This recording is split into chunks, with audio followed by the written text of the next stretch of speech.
आप लोगों का एक बार फिर से स्वागत है। हम लोगों का जो सेशन चल रहा है न्यूज़पेपर का, उसमें आज 3 जून है और 3 जून के दैनिक जागरण का पेपर लेके आए हैं हम लोग। तो आइए चलिए पेपर पढ़ना शुरू करते हैं। ठीक है, तो इसमें कोरोना मीटर तो पहले उस पर रहता ही है। यहाँ से जो खबर बनती है हम लोगों की सबसे कि चीन से तनाव को लेकर, इस समय चीन से काफ़ी तनाव की स्थिति से देश गुजर रहा है। तो लद्दाख में मिराज और सुखोई ये तैयार कर दिए गए हैं, ये तैनात हो गए हैं, मिराज और सुखोई। ठीक है, क्या है इसमें, प्रतिदिन लद्दाख के अग्रिम इलाकों की तरफ से 90 से अधिक सैनिक यहाँ पे भेजे जा रहे हैं। तो यहाँ पर लेफ्टिनेंट जनरल वाई.के. जोशी ने सैन्य अधिकारियों से बात करी। इनका नाम इम्पोर्टेंट है यहाँ पे, लेफ्टिनेंट जनरल वाई.के. जोशी, ये उत्तरी कमान के प्रमुख लेफ्टिनेंट हैं।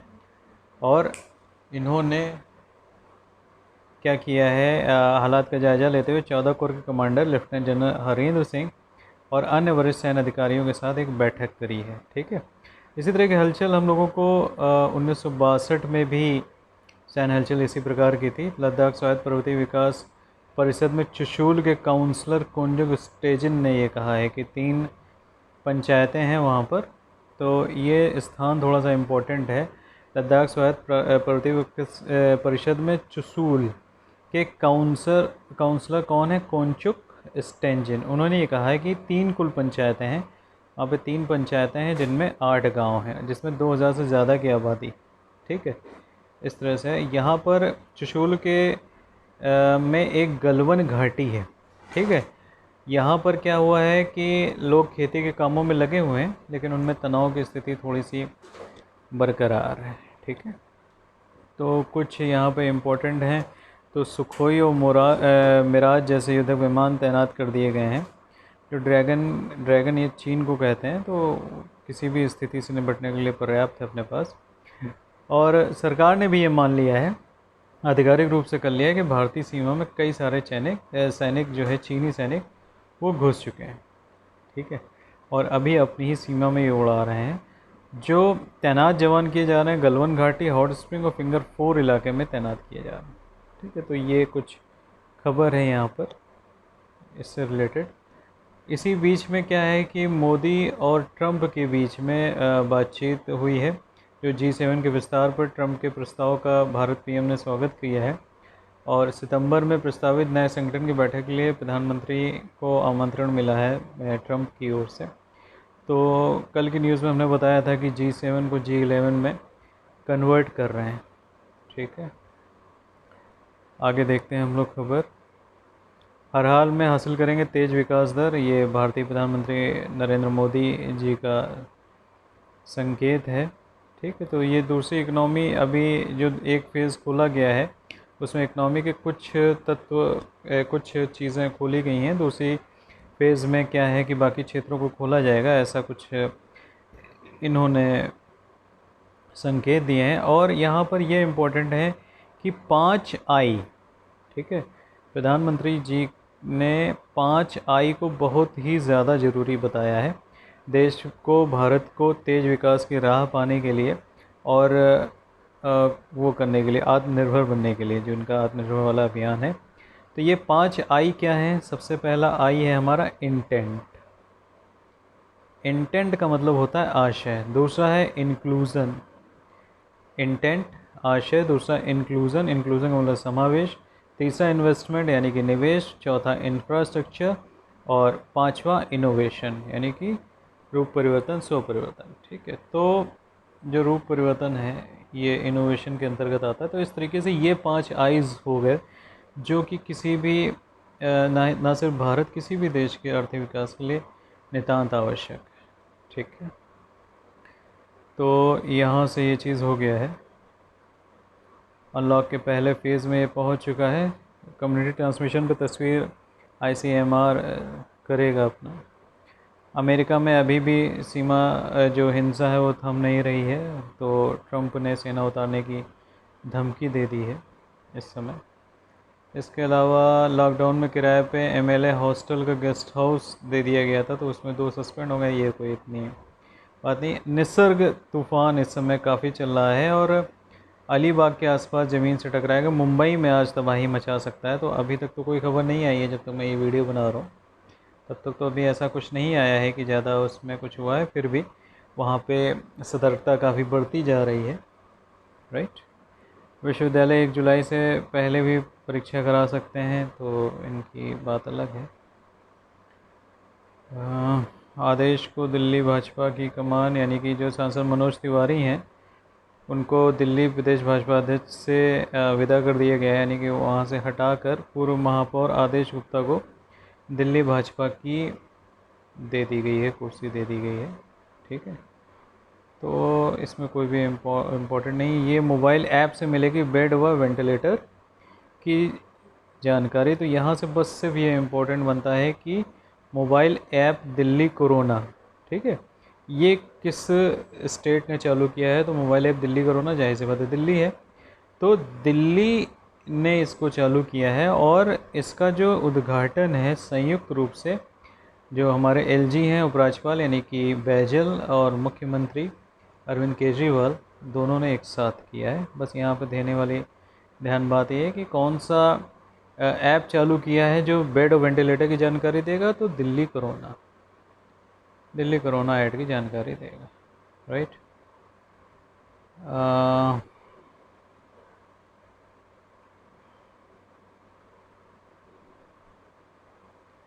उसके बाद 2 दशक बाद जेसिका लाल का जो हत्यारा है मनु शर्मा, ठीक है, वो जेसिका लाल हत्याकांड है और उसमें हुआ था। तो 2 दशक बाद यानी लगभग 20 साल के बाद मनु शर्मा निकले हैं, जेल से बाहर निकाल दिया गया है इसको, यानी कि अपनी सज़ा इसने कंप्लीट कर ली है। कोरोना को मात देने वाले बच्चे की दिल की सारी आईपीयू परीक्षा को टाला जाएगा, कला की दुकानदारी पर रोक जरूरी, पंडित गजराज नारायण। तो ये कोई भी इतना वो नहीं है। मोदी का प्रदर्शन जो है यहाँ पे ये है, मोदी के प्रदर्शन जो इन्होंने लॉकडाउन को लेकर कार्य किया है। तो INSC वोटर का सर्वे है। तो ये सर्वे किसका है? IANSC वोटर का ये सर्वे है। कोरोना काल में प्रधानमंत्री की लोकप्रियता ज़बरदस्त रही है।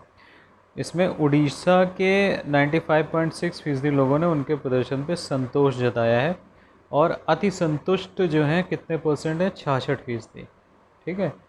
और यहाँ पर ये स्टेटमेंट भी थोड़ा सा देखने लायक है ना, परीक्षा की दृष्टि से नहीं, मनोरंजन की दृष्टि से, ठीक है। राहुल गांधी की लोकप्रियता कितने परसेंट है यहाँ पर उन्होंने ओपन कर दी, ठीक है।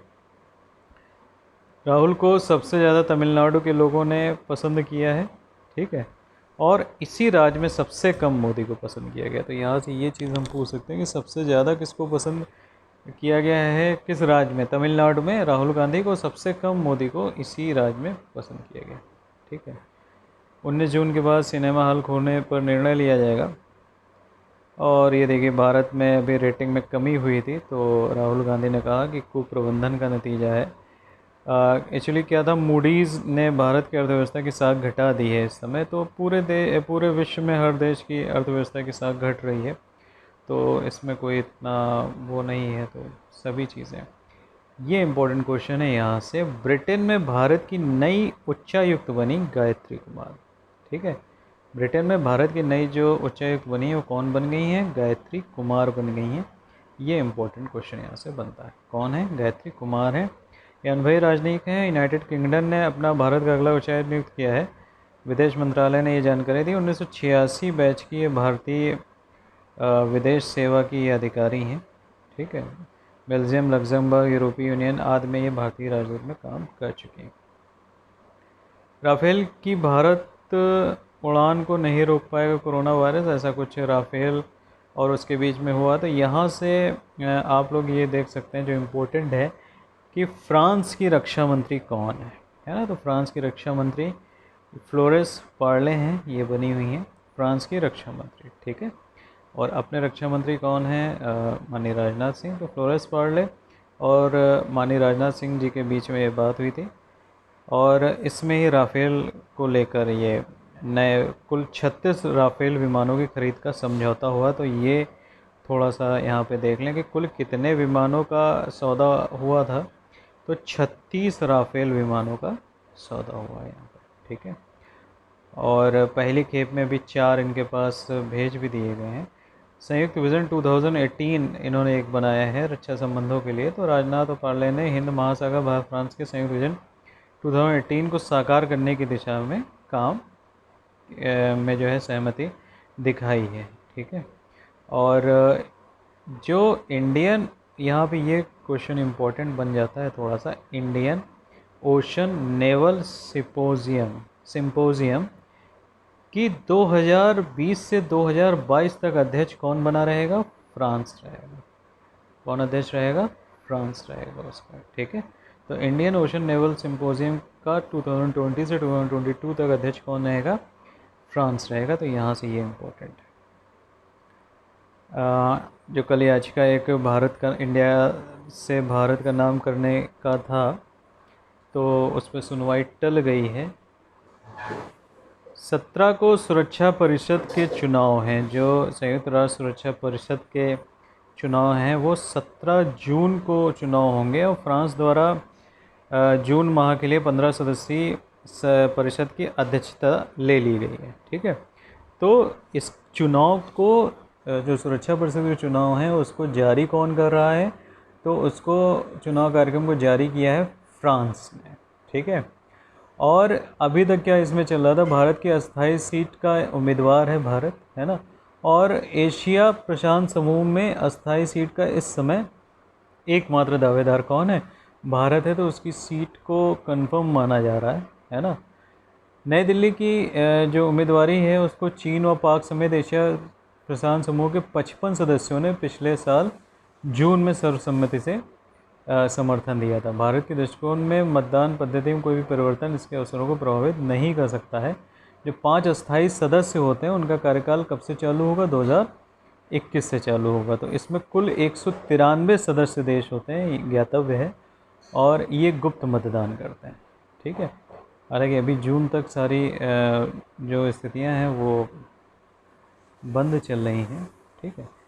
यहाँ पे एक ये इम्पोर्टेंट थोड़ा सा बन सकता है, जैसे कल के न्यूज़पेपर में नाम नहीं था, जो इंडिया से भारत नाम चेंज करने का दिया है, तो ये नमाह नामक एक व्यक्ति ने दिया है। किसने दिया है? नमाह। ठीक है। नमाह नामक एक व्यक्ति ने ये याचिका दाखिल करी है। ठीक है। इसका मतलब क्या था? इंडिया शब्द का इस्तेमाल बंद कीजिए, इसमें देश के नागरिक और मनुष्य अतीत से उबर सकेंगे और हमारी राष्ट्रीयता में गर्व की भावना पैदा होगी। और ये हमारे स्वाधीनता सेनानियों द्वारा लड़ी गई कठिन लड़ाई को भी तर्कसंगत ठहराएगा। ठीक है। तो ये चीज़ें थी इसमें रखा गया। खैर अभी अगली डेट दे दी गई है। फर्जी खबरों पर के खिलाफ आदेश पर रोक से आंध्र हाई कोर्ट ने इनकार कर दिया है। और शाह की ऑनलाइन सभा विपरीत तृणमूल कांग्रेस, तो वो सब पुराना ही काम है। ठीक है। ये सुप्रीम कोर्ट में नियमित सुनवाई मंथन हो गया। बच्चे कोर्ट नंबर 1 में सुनवाई नहीं हो सकी है। चलिए इस पेज से आगे चलते हैं। देश में 2 लाख से ज़्यादा कोरोना के मरीज हो चुके हैं। तो ये बहुत ही भयावह स्थिति है। जो इस समय भयावह स्थिति सबसे ज़्यादा अगर कहीं पर है, महाराष्ट्र में है। 72,000 से भी ऊपर केसेस हैं, जबकि यूपी इतना बड़ा राज्य होते हुए भी यहाँ पर 8500 के आसपास केस हैं। तो थोड़ा चिंताजनक है ये एक जो नई आई है, अस्पताल में भर्ती जो कोरोना वायरस के मरीज हैं उनको रेमडेसिविर, ठीक है, ये एक दवाई है रेमडेसिविर, वो देने की मंजूरी हो गई। तो यहाँ पे इस दवाई का नाम बहुत इंपॉर्टेंट है, रेमडेसिविर। कल जैसे हम लोगों ने बात करी थी, एक दवाई जो लॉन्च करी गई है कोरोना संक्रमितों के लिए, ठीक है। तो एक महत्वपूर्ण घटनाक्रम हुआ है ये, केंद्रीय औषधि नियंत्रण मानक संगठन, ठीक है, CDCSO ने, ठीक है, गिलीड साइंसेस को उनकी एंटीवायरल दवा कौन सी है? रेमडेसिविर। तो रेमडेसिविर यहाँ पर इम्पोर्टेंट क्या है, दवाई का नाम रेमडेसिविर और किस कंपनी की है? तो गिलीड साइंसेस ये कंपनी है, उसको अनुमति प्रदान कर दी गई है ना, सीमित इस्तेमाल के लिए इसको अनुमति प्रदान कर दी गई है। तो यहाँ पर आप ये देखिए कि केंद्रीय औषधि निर्माण मानक संगठन ने इसकी अनुमति दी है। किस कंपनी की है? गिलीड साइंसेस की है। और एंटीवायरल दवा का नाम क्या है? रेमडेसिविर, ठीक है। रेलवे ने विकसित की पीपीई निर्माण की नई तकनीक। यहाँ पर पीपीई निर्माण की नई तकनीक किसने करी है? निजी सुरक्षा। पीपीई क्या होता है? पर्सनल प्रोटेक्शन इक्विपमेंट्स होते हैं, यानी कि निजी सुरक्षा उपकरण। इनके लिए एक विश्वसनीय तकनीक किसने विकसित करी है? रेलवे ने करी है। ठीक है, इसमें क्या होगा? उत्पादन तो बढ़ेगा ही और किट का चिकित्साकर्मी अधिक समय तक इस्तेमाल कर पाएंगे। और इसका परीक्षण कहाँ हुआ है, ये इम्पोर्टेंट है। तो सबसे पहले तो ये बनाई किसने है? रेलवे ने विकसित करी है। किसने विकसित करी है? रेलवे ने करी है, राइट। और इसका जो परीक्षण किया गया है, इसका परीक्षण किया गया है उत्तर प्रदेश के गाज़ियाबाद ज़िले स्थित आयुध निर्माणी मुरादनगर में। ठीक है, यूपी के गाज़ियाबाद ज़िले में स्थित आयुध निर्माणी मुरादनगर ने इसका परीक्षण किया है और कपड़े और सिलाई दोनों को सही पाया है। ठीक है, तो ये रेलवे के द्वारा ये चीज़ हुई है यहाँ पर। ठीक, 64 दिन तक हंगरी के विक्टर रहे थे। केंद्र ने पीएम केयर्स के धन की घोषणा करने वाली याचिका का विरोध किया है। बॉम्बे हाईकोर्ट में एक दाखिल करी गई थी, नागपुर खंडपीठ में दाखिल। उसमें क्या कहा गया था कि अच्छा, ये बॉम्बे हाईकोर्ट की नागपुर खंडपीठ है। इसमें पीएम केयर्स फंड में जो धन मिला है उसकी घोषणा करने की मांग को एक याचिका का विरोध किया है प्रधानमंत्री ने, और अदालत से उसे खारिज करने का आग्रह किया है। ये एक सार्वजनिक परमार्थ कोष का गठन किया गया था।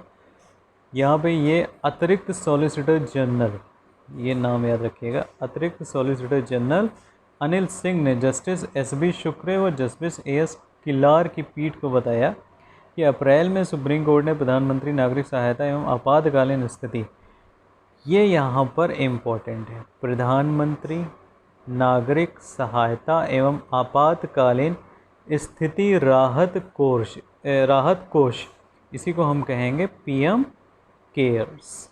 पीएम केयर्स, ये इसका फुल फॉर्म है।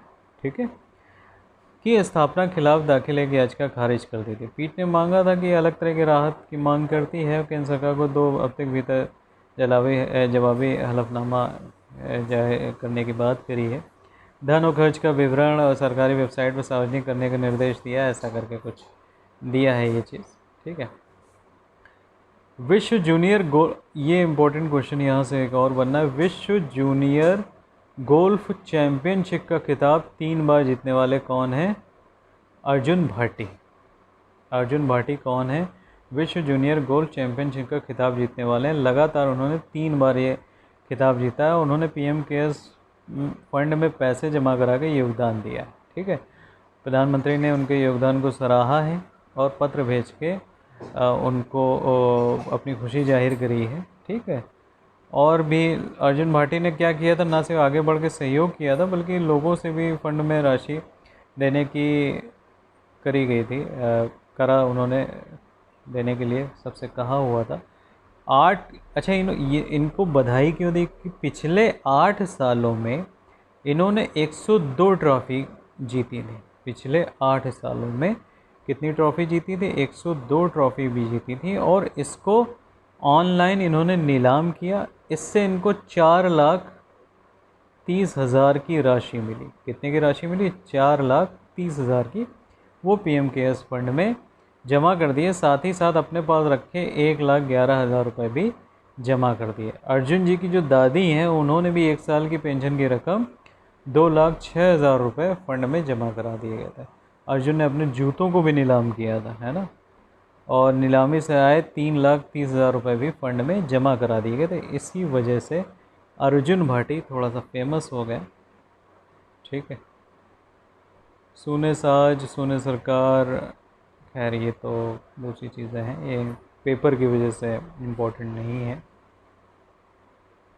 टिकट की जगह अब क्यूआर कोड कराएगा ट्रेन में सफ़र। कोविड स्पेशल ट्रेन में हाफ टिकट का जो भी किराया है वो तो फुल कर दिया गया है, खैर, लेकिन अब टिकट अगर नहीं है तो क्यूआर कोड जो स्टेशन पर पहले प्रोजेक्ट के रूप में आरक्षित टिकट स्कैनिंग प्रणाली भी व्यवस्था एक लागू कर दी गई है। ठीक है, तो अब टिकट की जगह क्यूआर कोड भी वो हो सकता है। आईसीएमआर का अध्ययन कम्युनिटी ट्रांसमिशन पर अपनी तस्वीर को साफ करेगा। ठीक, तो अभी तो सर्वे कराया जा रहा है, इसी हफ्ते इसकी रिपोर्ट आ सकती है, तो जब रिपोर्ट आएगी तो फिर होगा, देखा जाएगा। स्वास्थ्य मंत्रालय ने क्या किया, मरीजों की संख्या के आधार पर दुनिया में 7वें स्थान पर भारत को दर्शाया जा रहा है। इसके लिए उन्होंने बहुत ही विरोध किया है और बेहतर स्थिति में बताया है भारत को आबादी के अनुपात में। ठीक है। हाइड्रोक्सी क्लोरोक्वीन जो दवाई है, ये तो हम लोग इसके बारे में डिस्कस कर ही चुके थे। ठीक है। और ये थोड़ा जांच वगैरह का दिया हुआ है, पेपर की दृष्टि से इम्पोर्टेंट नहीं है। ये क्या हो रहा है, जांच जरूरी, साइकिल चलाने के फ़ायदे, भागलपुर के किसानों मौसमी खेती में ये किया, श्रीलंका ने फंसे 685 को INS जलाशय, इसके बारे में हम लोग कल बात कर चुके थे। चलिए, आर्डिनेंस फैक्ट्री में बनेंगे भारत के सेना के लिए 156 उन्नत टैंक। ठीक है। तो 156 उन्नत टैंकों का निर्माण होगा, कहाँ पे होगा, ऑर्डिनेंस फैक्ट्रीज़ में होगा। रक्षा मंत्रालय ने 1094 करोड़ रुपए का ऑर्डर दिया है, तो यहाँ से ये थोड़ा सा बन सकता है। और ये जो व्हीकल्स होंगे 2023 तक शामिल करने की योजना है ना, 2023 तक सेना में शामिल करने की योजना है। केदारनाथ के व्यापारियों, जितने तीर्थ पुरोहित हैं, उन्होंने राहत पैकेज मांगा है। जाहिर सी बात है, 29 अप्रैल को कपाट खोले जा चुके थे, लेकिन कोरोना काल में 4 धाम यात्रा की अनुमति नहीं है। ठीक है। तो लगभग हज़ारों परिवार केदार घाटी में ऐसे हैं जिनकी रोजी रोटी सिर्फ इन्हीं यात्रियों पर डिपेंड रहती है, तो उन्होंने भी मांगा हुआ है ना, राहत पैकेज। वाजिद खान, जिनका अभी निधन हुआ था, उनकी मां कोरोना पॉजिटिव निकल आई हैं। लॉकडाउन में अगर प्रेम विवाह के लिए जो दर्ज मामले हैं उन पर हाईकोर्ट ने रोक लगा दी है। अक्षय ने सावधानी के साथ काम पे जाने का किया, तो एक अभी फिल्म बनाई है, शॉर्ट फिल्म बनाई है अक्षय कुमार ने। और तेलंगाना की कोयला खान में विस्फोट हुआ है, ये तो पेपर की दृष्टि से नहीं है। ऑनलाइन क्लास में शामिल नहीं हो पाई छात्रा, तो उसने आत्महत्या कर ली। खैर, पेपर में इसका क्या मतलब है। ये क्या कर रहे हैं, सतर्कता बरत रहे हैं। चलिए, इसमें कोई भी खबर इतनी इम्पोर्टेंट नहीं है, आगे देखते हैं। निसर्ग, एक तो महाराष्ट्र पे कोरोना का आफत पहले से ही है, निसर्ग और आ रहा है। ये 1961 के बाद पहला चक्रवाती तूफान है, तो इसका नाम बस आप याद रखिएगा, और कुछ नहीं खास पूछा जाता। 1961 के बाद ये पहला तूफान यहाँ पर आया है। ठीक है। इसका मतलब क्या होता है, निसर्ग बेसिकली नैसर्ग एक शब्द होता है, आपने सुना होगा नैसर्गिक, है ना, तो उसी से ये निसर्ग निकला है। और हर जो भी तूफ़ान वगैरह आते हैं तो कोई ना कोई देश उसका नाम रखता है। तो निसर्ग का मतलब क्या होता है, प्रकृति होता है, और इसका नाम किसने रखा है, बांग्लादेश ने रखा है। नाम इसका किसने दिया है, बांग्लादेश ने दिया है। तो यहाँ से ये थोड़ा सा इम्पोर्टेंट हो जाता है कि इसका नाम किसने दिया है, तो बांग्लादेश में दिया है। ठीक है। तो इस तरीके से कई सारी सूची में अब ये निसर्ग भी आ गया है। ठीक है। पहले क्या था, पुरानी सूची से आखिरी नाम एम्फन को शामिल किया गया था। ठीक है। बंगाल की खाड़ी में जो तूफ़ान हुआ था वो कौन सा था, एम्फन था। ठीक है। तो इसको नाम दिया है आपके बांग्लादेश ने, राइट।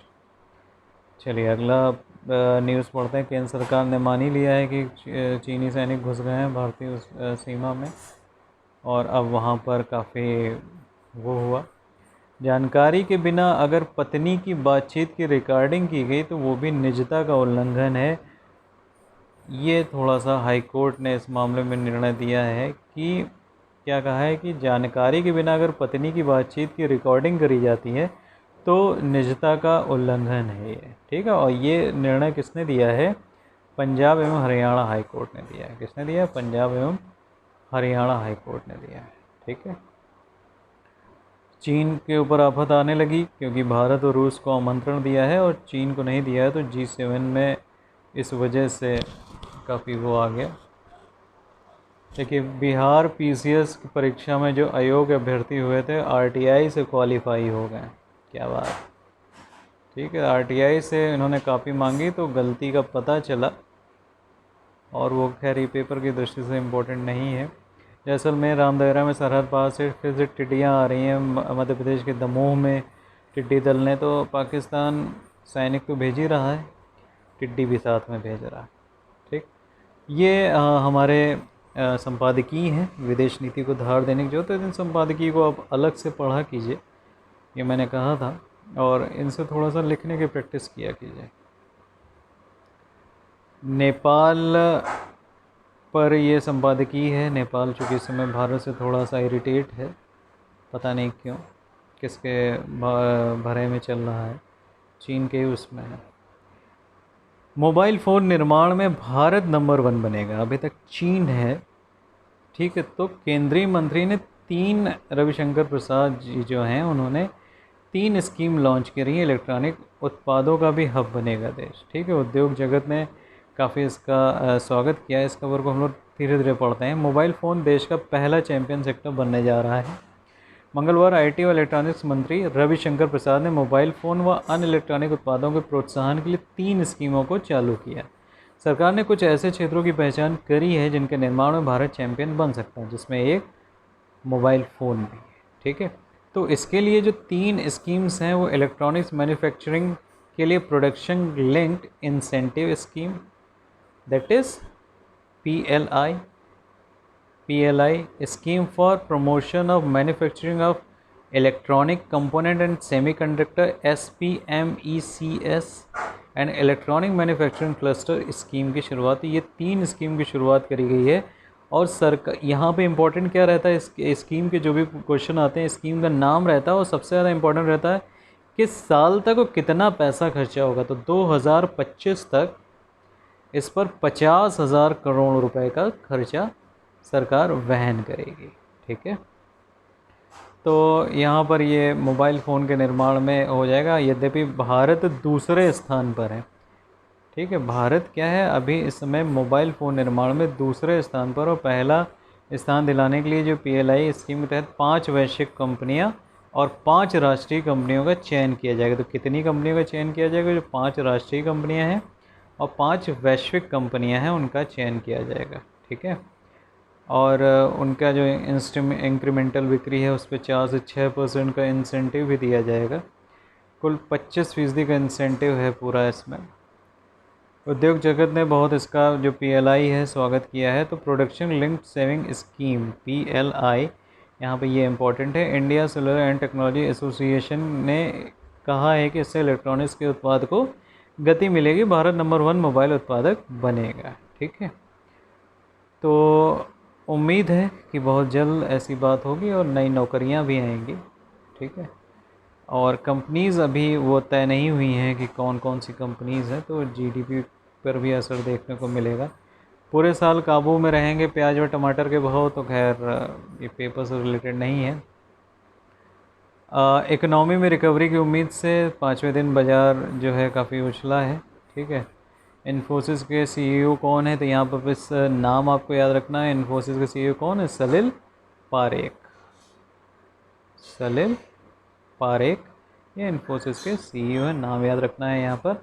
मूडीज़ की रैंकिंग से भारत पर असर नहीं पड़ा। मूडीज़ ने क्या किया है, रैंकिंग भारत की काफ़ी घटा दी, जिसमें आदरणीय राहुल गांधी जी ने भी अभी कमेंट किया हुआ था भारत को लेके कि भारत की क्यों कर दी गई कम। तो SBI को रेट के अनुसार निकारागुआ, हांगकांग और बोत्सवाना, इस तरीके से कुल 21 देशों की रेटिंग भी मूडीज़ घटा चुका है ना। तो भारत की कर दी है तो इसमें कोई बहुत बड़ी बात नहीं है।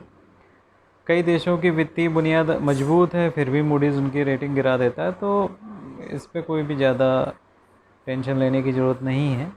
ठीक है, मूडीज़ ने क्या कारण बताया कि विकास गति का धीमा होना, कर्ज में बढ़ोतरी और कर्ज चुकाने की क्षमता में कमी और वित्तीय प्रणाली पर दबाव होने की ये दलील दी है, ये मूडीज़ की तरफ से है। ठीक है, और HDFC की जो वरिष्ठ अर्थशास्त्री साक्षी गुप्ता हैं उन्होंने बताया कि मूडीज़ ने जो किया वो पहले से अनुमानित था। भारतीय स्टेट बैंक के सलाहकारों ने भी यही चीज़ें कही हैं। ठीक है, तो बार्कलेज जो इन्होंने कर दिया है, तो मूडीज़ की तरफ से रेटिंग कंपनी भारतीय विनिमय दर या विदेशी ब्रांड पर कोई भी खराब नहीं पड़ने जा रहा, क्योंकि हमारे पास अभी भी $490 अरब का, यहाँ से ये इम्पोर्टेंट क्वेश्चन बनता है कितने अरब डॉलर का विदेशी मुद्रा भंडार है भारत के पास? तो 490 अरब डॉलर का विदेशी मुद्रा भंडार है, जो उच्चतम स्तर है। ठीक है। चालू खाता भी सकारात्मक रहेगा। तो वित्तीय दबाव की स्थिति में हमेशा विकासशील अवस्था को मूडीज जैसी रेटिंग एजेंसी अपना शिकार बनाती हैं, तो इसमें कोई भी इतना टेंशन लेने की ज़रूरत नहीं है। और क्वेश्चन, लॉकडाउन से बेअसर खाड़ी देशों में, हाँ, खाड़ी देशों से आम 500 टन आम का हम लोगों को ऑर्डर मिला है। इम्पोर्टेंट है, 500 टन आम का ऑर्डर मिला है खाड़ी देशों से। ठीक है। तो यूपी के जो अमरोहा के आम हैं, खाड़ी देशों में कौन से आम प्रसिद्ध हैं? यूपी के अमरोहा के आम खाड़ी देशों में बहुत अधिक प्रसिद्ध हैं। ठीक है। तो उनकी मांग है, वो 500 टन का हम लोगों को ऑर्डर मिला है। ठीक है। तो लॉकडाउन के चलते जो आम व्यापारियों के चेहरे लटक गए थे, अब वो खिल गए हैं। ठीक है। कंटेनर से भेजा जाएगा ये आम 13 डिग्री तापमान पर 3 सप्ताह तक सुरक्षित रहता है, इसीलिए कंटेनर के थ्रू भेजा जाएगा। ठीक है। एक कंटेनर में लगभग 18 टन आम चला जाता है एक बार में। साइबर अपराध नौकरियों में नाकाम रही हैं टेलीकॉम कंपनियां, तो पेटीएम ने कहा है। अब ये देखिए, धमकी दे दी इन्होंने भाई ट्रंप ने कि हम सेना उतार देंगे, ये उसी की चीज़ पर है। भारत के साथ सीमा विवाद को कूटनीति से सुलझाए चीन, अफगान शांति प्रयासों पर अशरफ गनी और पोपियो के बीच बात हुई है। एंटी माइक्रोबियल दवाओं की क्षमता खोती जा रही दुनिया, स्पेन में थमा मौतों का सिलसिला, इलाहाबाद में मास्क नहीं पहनने पर अब जुर्माना लगेगा। ये कोई सब इम्पोर्टेंट पेपर की दृष्टि से कुछ भी नहीं है। पाकिस्तानी आतंकी समूह अफगानिस्तान में हत्याओं के लिए प्रशिक्षक भेजते हैं। गुलाम कश्मीर में बिजली परियोजना लगाएगा चीन। तो देखिए, अब चीन बाज नहीं आ रहा है अभी भी। भारत की आपत्ति के बावजूद जो गुलाम कश्मीर है, उसमें एक बिजली परियोजना का निर्माण करने जा रहा है चीन। 1124 मेगावाट की परियोजना है, जो CPEC क्या है? CPEC, एक मिनट, CPEC यानी कि चीन पाकिस्तान आर्थिक गलियारा, उसके तहत ही लगाई जाएगी। भारत ने पाकिस्तान के समक्ष पिछले माह आपत्ति दर्ज कराई थी, और ये रास्ता जो है 3000 किलोमीटर लंबा है CPEC का, और चीन के शिनजियांग प्रांत को पाकिस्तान के ग्वादर पोर्ट से ये जोड़ता है। भारत ने गुलाम कश्मीर से होकर गुजरने वाले इस प्रोजेक्ट पे आपत्ति दर्ज ऑलरेडी कराई है, लेकिन जाहिर सी बात है, चीन तो ये सब चीज़ें ढूंढ ही रहा है। पाकिस्तान के ऊर्जा मंत्री उमर अयूब की अध्यक्षता में जो private power and infrastructure board है पाकिस्तान का, उसकी 127वीं बैठक हुई, और उसमें कोहाला हाइड्रो पावर प्रोजेक्ट का विवरण रखा गया। तो ये जो बनाने जा रहे हैं, उसका नाम क्या है? कोहाला। इम्पोर्टेंट है, कोहाला हाइड्रो पावर प्रोजेक्ट। यहाँ से ये इम्पोर्टेंट बन जाता है क्वेश्चन, तो इसके लिए किया जाए। 1124 मेगावाट का है, इस चीज़ को याद रखिएगा। और किस नदी पर है? तो ये झेलम नदी पर है। ठीक है। किस नदी पर है? ये झेलम नदी पर है, और लगभग 18,000 करोड़ रुपए का इसमें निवेश आ रहा है। तो ये पॉइंट यहाँ से लेकर इम्पोर्टेंट थोड़ा सा हो जाता है। पाकिस्तान के उपभोक्ताओं के लिए कम लागत पे 5 अरब यूनिट बिजली का उत्पादन करने का है, और लगभग 2.4 अरब डॉलर या 18,000 करोड़ रुपए का भारी भरकम निवेश होगा। ठीक है। कमज़ोर नज़र पर पैनी निगाह रहेंगे, और ये सब तो विवाद आजकल चल रहा है। खेल पुरस्कारों की दौड़ में सितारे, खेल पुरस्कारों की दौड़ में सितारे हैं। तो पहलवान दीपक, अब यहाँ से देखिए कि किसके किसके नाम हैं और किसने किसके लिए नाम भेजे। तो पहलवान हमारे दीपक हैं, राहुल हैं, उनके नाम किसके लिए भेजे गए? अर्जुन पुरस्कार के लिए भेजे गए। वंदना हरमनप्रीत ने अर्जुन पुरस्कार के लिए नामांकन किया। खेल रत्न के लिए रानी नामांकित हुई हैं। ठीक है। मनिका का नाम खेल रत्न के लिए भेजा गया। जूनियर विश्व चैंपियन दीपक पूनिया और रवि दाहिया के कैरियर को संवारने का श्रेय जिनको जाता है। द्रोणाचार्य पुरस्कार के लिए OP यादव और सुजीत मान को किया गया है नामित। तो ये सब है, इनका यहाँ पे चित्र भी बना है, इनके नाम आप लोग नोट कर लीजिएगा। ठीक है। किसको किसको भेजा गया। लगातार दूसरे साल मनिका, जो भारत की टेबल टेनिस स्टार हैं, मनिका, भारत की Manika Batra table tennis star है, उनका लगातार दूसरी बार खेल रत्न पुरस्कार के लिए भेजा गया है। जो बैडमिंटन जोड़ी हमारी शीर्ष पुरुष डबल है सात्विक राइजर, इस जगह पे लिखा है सात्विक राइजर रेकॉर्डरी और चिराग शेट्टी का नाम भी भारतीय बैडमिंटन महासंघ ने अर्जुन पुरस्कार के लिए भेज दिया गया है। ठीक है, तो ये थोड़ा यहाँ से बन जाता है, यद्यपि इतना इम्पोर्टेंट नहीं है क्योंकि अभी अर्जुन पुरस्कार मिले नहीं, जब ये मिलेंगे तब उसके जरिए होता है। व्हाट्सएप के जरिए सुनवाई, सूचना आयोग ने एक दिन में अपील पर फैसला किया। राजस्थान सूचना आयोग ने आवेदक को राहत दी और व्हाट्सएप के जरिए सूचना जो सुनवाई करी गई है वो राजस्थान आयोग ने सुनवाई करी है। ठीक है, राजस्थान सूचना आयोग ने करी है, तो ये इम्पोर्टेंट है। ठीक है,